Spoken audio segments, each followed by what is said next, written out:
Hello दोस्तों, नमस्कार।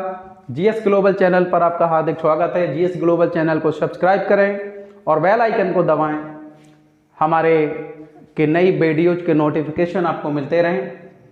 तो साइकोलॉजी आज हम लोग स्टार्ट करते हैं। साइकोलॉजी का इंट्रोडक्शन हम लोगों का चल रहा था और साइकोलॉजी के इंट्रोडक्शन में हमने बता दिया था कि psychology the science of soul.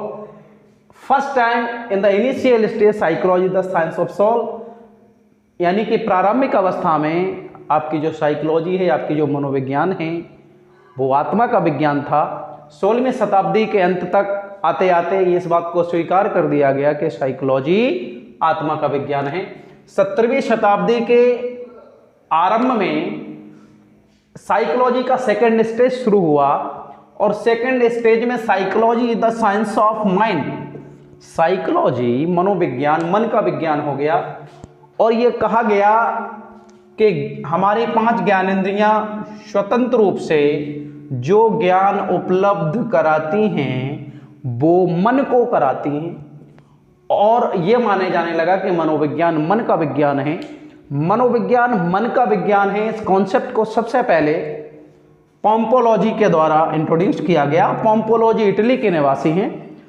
पोम्पोलॉजी के साथ थॉमस रीड, जॉन लॉक, रिचेरी, बर्कली जैसे साइकोलॉजिस्ट भी इसके साथ, इस विचारधारा के साथ ऐड हो गए बाद में आके। मन का विज्ञान, विज्ञान क्या होता है? विज्ञान एक सिस्टमैटिक नॉलेज होता है, ऑर्गेनाइज्ड नॉलेज होता है, क्रमबद्ध ज्ञान होता है। साइंस में, विज्ञान में प्रयोग होते हैं, परीक्षण होते हैं, और प्रयोग और परीक्षण उस पर किया जा सकता है जो मूर्त होता है। मन अमूर्त होता है, मन हमें दिखाई नहीं देता है, और जब हमें मन दिखाई नहीं देता है तो मन पर प्रयोग और परीक्षण नहीं हो सकते हैं, और जिस पर प्रयोग और परीक्षण नहीं हो सकते हैं मेरे प्यारे दोस्तों, वो विज्ञान नहीं हो सकता है। तो इस परिभाषा को भी डिस्कार्टेड कर दिया गया, अस्वीकार कर दिया गया कि मनोविज्ञान मन का विज्ञान नहीं हो सकता है।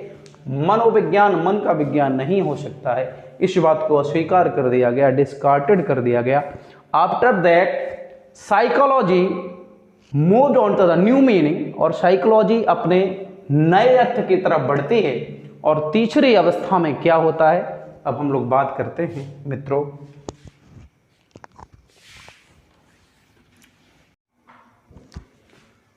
In the third stage, psychology the science of consciousness, मनोविज्ञान के विकास की तीसरी अवस्था में मनोविज्ञान चेतना का विज्ञान है। इस कॉन्सेप्ट को, इस बात को सबसे पहले कहने वाले साइकोलॉजिस्ट विलियम वुंट थे, और विलियम वुंट जर्मनी के रहने वाले थे। इनके और भी साथ इनकी इस विचारधारा से जुड़ने वाले विलियम जेम्स, शर्ली वाइज थे। अब प्रश्न ये उठता है कि चेतना है क्या? तो ज्ञानेंद्रियों के द्वारा उपलब्ध कराया गया प्रथम ज्ञान, ज्ञानेंद्रियों के द्वारा उपलब्ध कराया गया प्रथम ज्ञान चेतना कहलाता है। First knowledge provide by senses is called consciousness.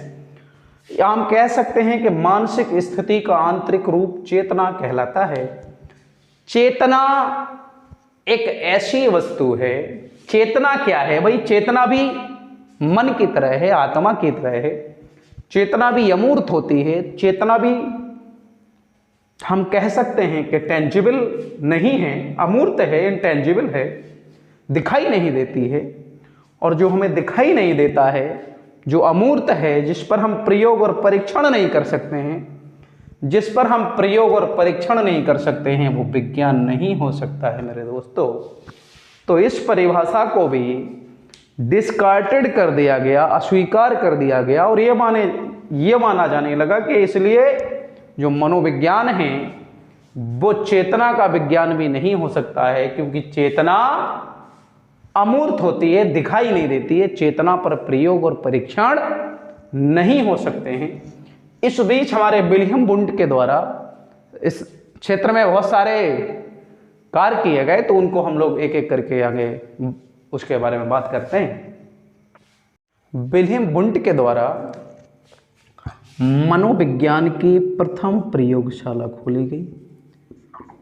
मनोविज्ञान की प्रथम प्रयोगशाला 1879 ईस्वी में जर्मनी के लिप्जिंग नगर में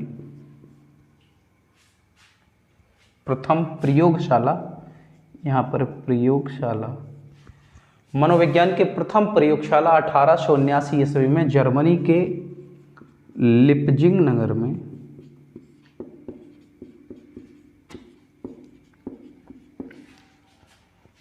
विलियम वुंट के द्वारा खोली गई।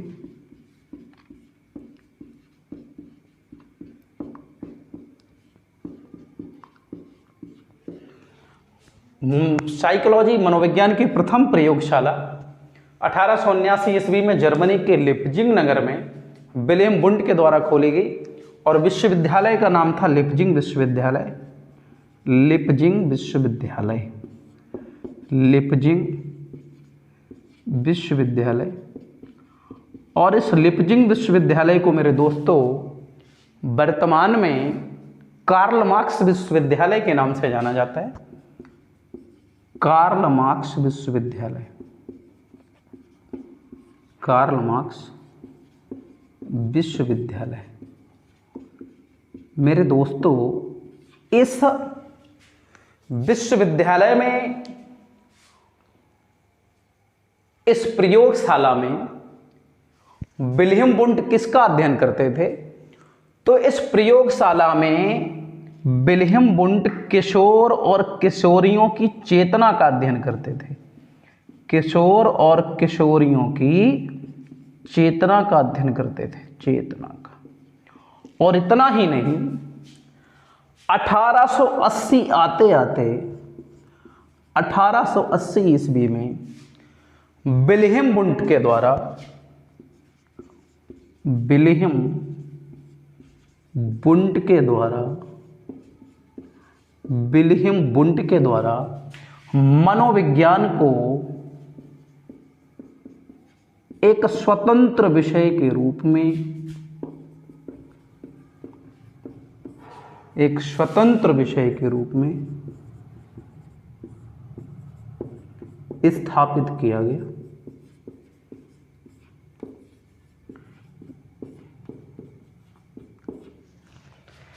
ये बहुत बड़ी बात है कि 1880 ईस्वी में विलियम वुंट के द्वारा मनोविज्ञान को एक स्वतंत्र विषय के रूप में स्थापित किया गया। यही कारण है कि विलियम वुंट को फादर ऑफ मॉडर्न साइकोलॉजी कहा जाता है। Father of modern psychology, modern psychology, आधुनिक मनोविज्ञान का पिता कहा जाता है विलियम वुंट को। आपसे कोई पूछ दे कि भाई फादर ऑफ साइकोलॉजी, तो आप लोग बताएंगे अरस्तु। आपसे कोई पूछ दे फादर ऑफ मॉडर्न साइकोलॉजी, आप लोग बताएंगे विलियम वुंट। तो हम कह सकते हैं कि मनोविज्ञान के विकास का तीसरा चरण सबसे लंबा रहा, सबसे अधिक अवधि तक रहा। 18वीं शताब्दी की शुरुआत से लेकर के और 20वीं शताब्दी के आरंभ तक मनोविज्ञान चेतना का विज्ञान है, इस बात को माना जाता रहा। और इसके बाद साइकोलॉजी के विकास की, मनोविज्ञान के विकास की चौथी अवस्था शुरू होती है मित्रों, फोर्थ स्टेज शुरू होती है। तो हम लोग बात करते हैं मनोविज्ञान चौथे स्टेप में, विकास के चौथे क्रम में किसका विज्ञान बनता है? व्यवहार का विज्ञान बनता है। तो हम लोग बात करते हैं मनोविज्ञान के विकास के क्रम में, हम लोग बात करते हैं साइकोलॉजी की फोर्थ स्टेज की। तो साइकोलॉजी अपने विकास के क्रम की चौथी अवस्था में, psychology the science of behaviour, मनोविज्ञान व्यवहार का विज्ञान बन गया। और मनोविज्ञान जो व्यवहार का विज्ञान बना, इस बात को सबसे पहले एक्सेप्टेंस हमारे जे.बी. वॉटसन के द्वारा दी गई। जे.बी. वॉटसन यूएसए के रहने वाले हैं B.F. Skinner, I.P. Pavlov, C.L. हल, William McDougall, crow and crow, William Woodworth जैसे साइकोलॉजिस्ट इस विचारधारा से बाद में आकर के जुड़े। अब बात ये उठती है कि जो बिहेवियर शब्द है इसका ओरिजिन कहाँ से हुआ, इसके शब्द को किसके द्वारा गढ़ा गया। तो बिहेवियर शब्द का सबसे पहले यूटिलाइजेशन विलियम मैकडूगल के द्वारा, विलियम मैकडूगल के द्वारा अपनी पुस्तक the outline of psychology, the outline of psychology में 1908 ईस्वी में किया गया। बिहेवियर शब्द द आउटलाइन ऑफ साइकोलॉजी पुस्तक में 1908 ईस्वी में विलियम मैकडूगल के द्वारा किया गया। व्यवहार होता क्या है भाई, मानसिक स्थिति का जो बाह्य रूप होता है मित्रों, मानसिक स्थिति के बाह्य रूप को व्यवहार कहा जाता है। और व्यवहार कैसा होता है भाई, व्यवहार मूर्त होता है, व्यवहार टेंजिबल होता है, व्यवहार को हम देख सकते हैं, व्यवहार हमें दिखाई देता है। और व्यवहार हमें दिखाई देता है तो हम व्यवहार पर प्रयोग कर सकते हैं, व्यवहार पर परीक्षण कर सकते हैं। इसलिए ये एक्सेप्टेंस दी गई कि मनोविज्ञान व्यवहार का विज्ञान है। और वर्तमान में भी कहा जाता है कि मनोविज्ञान व्यवहार का विज्ञान है। अब प्रश्न ये उठता है कि मनोविज्ञान किसके व्यवहार का विज्ञान है मेरे दोस्तों। तो मनोविज्ञान प्राणी के व्यवहार का अध्ययन है, प्राणी के व्यवहार का अध्ययन। इसमें प्राणियों के व्यवहार का अध्ययन किया जाता है, सभी प्राणियों को इसमें इंक्लूड किया गया, सभी प्राणी इसमें इंक्लूड किए गए हैं। अब प्रश्न ये उठता है कि साइकोलॉजी कैसा विज्ञान है। तो मेरे दोस्तों साइकोलॉजी विधायक विज्ञान भी है और नियामक विज्ञान है।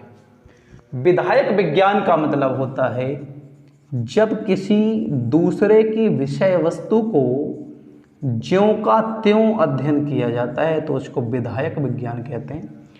और नियामक इसलिए है क्योंकि जब किसी की विषय वस्तु को अपने अनुसार, जब किसी के विषय वस्तु को तोड़ मड़ोड़ करके हम कह सकते हैं, जब किसी विषय वस्तु को अपने अनुसार यूज किया जाता है, यानी कि जब विषय वस्तु अपनी होती है और उसका उपयोग किया जाता है तो वो नियामक विज्ञान हो जाता है। तो मनोविज्ञान विधायक भी है और नियामक भी है।